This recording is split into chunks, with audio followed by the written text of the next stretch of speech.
Cops say it was the largest robbery spree plaguing the city. Thieves on scooters snatching phones and purses out of women's hands. This morning, police say they raided a suspected safe house in the Bronx. Police say the suspects are migrants from Venezuela, about to be walked out in handcuffs out of the 49th precinct here any moment now.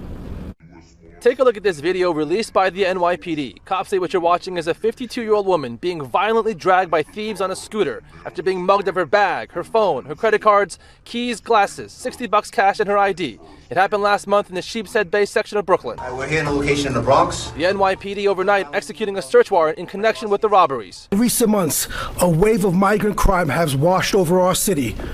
But by no means do the individuals committing these crimes represent the vast number of people coming to New York to build a better life. They use social media platforms to organize and coordinate their thefts.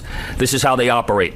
The leader of the crew, identified as Victor Para, will blast out a message via WhatsApp that he is looking for phones. It was Para's home at 2970 Bronx Park East that cops raided. Investigators say the scooter operator would make $100, while the snatcher would make $300 to $600. The phones were then brought to Para's apartment, where his tech guy would hack the phones, gaining access to victims' banking apps for fraudulent purchases in the U.S. and Central America. The phones were then sent to Colombia, where they were wiped clean. Cops say they recovered 22 stolen phones this morning, as well as victims' IDs. 5 men were taken into custody, including the tech guy, linked to a pattern of at least 62 incidents of snatching on mopeds and scooters and on the transit system. Often the scooters and mopeds are stolen too. They're essentially ghost criminals.